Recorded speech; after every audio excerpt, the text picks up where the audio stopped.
बिस्मिल्लाहिर्रहमानिर्रहीम। अस्सलामुअलैकुम। मैं हूँ आपकी उर्दू की मौल्लिमा राबेल ज़हरा।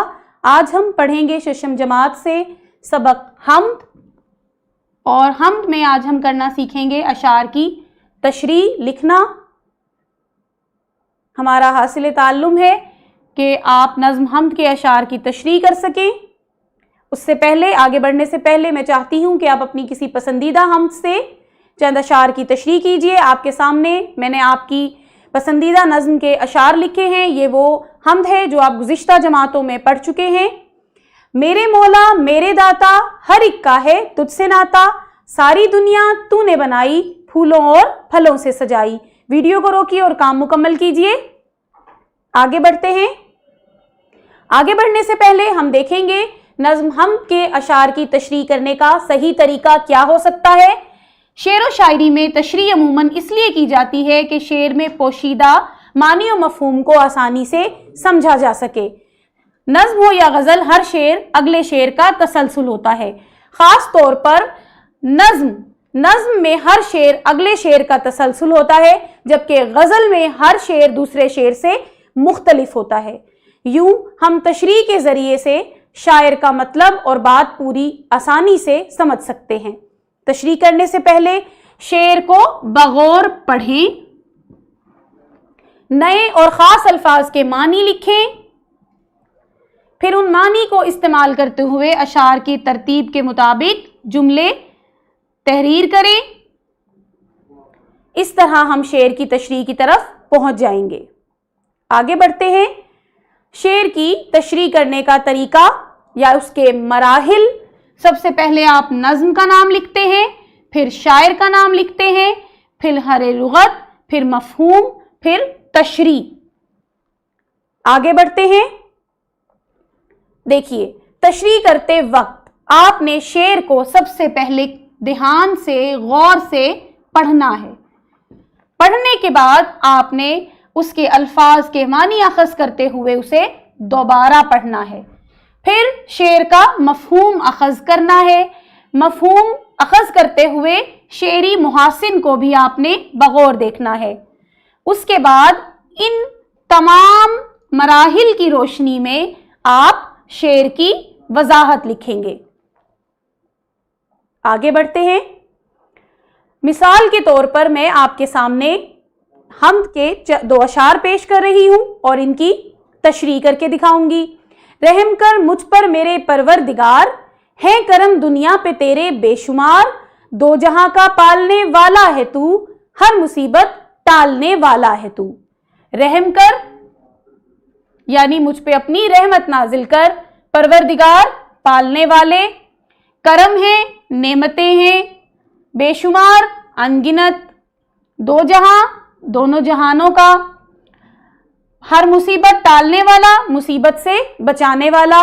अब हम चलते हैं इसकी तशरीह की तरफ। शायर कह रहा है, शायर इन हम्दिया अशार में अल्लाह से दुआ कर रहा है कि अल्लाह ताला मुझ पर रहमो करम का मामला फरमाए, क्योंकि अल्लाह की सिफत है कि वो रहमानो रहीम है, जिसका जिक्र कुरान पाक की सबसे पहली सूरत में भी है। अल्लाह ताला अपनी मखलूक पर रहम फरमाने वाला है और शायर भी उसी का तलबगार है। दुनिया की तमाम मखलूकात पर रब ताला के बेशुमार करम और अनायतें हैं। अल्लाह के लुत्फ़ व करम की कोई इंतहा नहीं और कोई मखलूक उसके लुत्फ़ व करम से महरूम नहीं। अल्लाह ही वो ज़ात पाक है जो दोनों जहान में मौजूद हर मखलूक को पालने वाला और अता करने वाला है। उसके हुक्म से हर मुश्किल और परेशानी दूर होती है, बस उसकी नज़र करम होनी चाहिए। आपने अशार की तशरीह मुलाहिजा की, आपने तशरीह लिखने का तरीका मुलाहिजा किया। अब आपने करना यह है कि अपनी कॉपी पर तशरीह करने का तरीका तहरीर करना है। उसके बाद नज़्म हम्द से अपनी पसंद के शेर की तशरीह करनी है। हम चलते हैं नज़्म हम्द के मतन की तरफ। जो मुश्ते खाक से इंसान को बनाता है, समंदरों में जजीरे वही उगाता है, उसी की शान है सुभान रब्बिल आला, निज़ाम अर्ज़ो समा एक वही चलाता है, शबे स्याह की जुल्फ़े समेटता है वही, किनारे अर्ज से सूरज वही उठाता है। پہلے ان 3 اشعار کو دیکھ لیجئے. جو مشت خاک سے یعنی مٹھی بھر خاک سے انسان کو بناتا ہے. اللہ تعالیٰ نے مٹھی بھر خاک سے انسان کو تخلیق کیا ہے. سمندروں میں جزیرے وہی اگاتا ہے، یعنی بہتے ہوئے سمندروں میں پانی کے درمیان میں خشکی کا ایک جزیرہ وہی بناتا ہے. اسی کی شان ہے سبحان رب العلا، سب سے بلند برتر اعلیٰ شان بے شک اسی کی ہے. نظام ارض و سما ایک وہی چلاتا ہے. ارض و سما یعنی زمین و آسمان کا نظام اللہ تعالیٰ کے ہاتھ میں ہے. شب سیاہ یعنی سیاہ ترین رات زلفیں سمیٹتا ہے وہی، یعنی رات کو ختم کرنے پر قادر ہے. کنارے ارض سے سورج وہی اٹھاتا ہے، یعنی سورج کے طلوع ہونے میں بھی اللہ ہی کی کاریگری ہے. ان اشعار کی تشریح کے بعد ہم اگلے اشعار کی تشریح کی طرف چلتے ہیں. وہ نحن اقرب کہہ کر جھنجھوڑتا ہے مجھے، برنگ سبزہ و گل آنکھ میں سماتا ہے. نحن اقرب یعنی کہ ہمارے قریب آؤ. برنگ سبزہ زمین کا بچھونا، یعنی سرسبز و شاداب درخت، سرسبز و شاداب کھیت. گل یعنی پھول، آنکھ میں سماتا ہے، نظر آنے لگتا ہے. بے شک اللہ کو اس کی نشانیوں میں دیکھا جا سکتا ہے. اسی کا نام ہے میری سماعتوں کی اساس. سماعتیں یعنی سننے کی حس، اساس یعنی بنیاد. اسی کا نور میرے دل کو جگمگاتا ہے. اسی کے ذکر سے روشن ہے تاکہ جائیں نور. اسی سے قلب پریشان سکون پاتا ہے. قلب پریشان یعنی پریشان دل. طلبہ کو 2 گروہوں میں تقسیم کیا جائے گا اور اس کے بعد ہر گروہ اس حمد کے اشعار کی تشریح کرے گا. ایک تیرے سوا کون ہے اس دل کا سہارا، ورنہ تو خسارہ ہی مقدر ہے ہمارا. ہر غم کی دوا تیرے سوا کون ہے مولا، کر دے تو میرے غم کی بلا دور خدارا. مجھ کو میرے آبا کو مسلمان بنا کر، میرے آبا کا مقدر ہے سنوارا.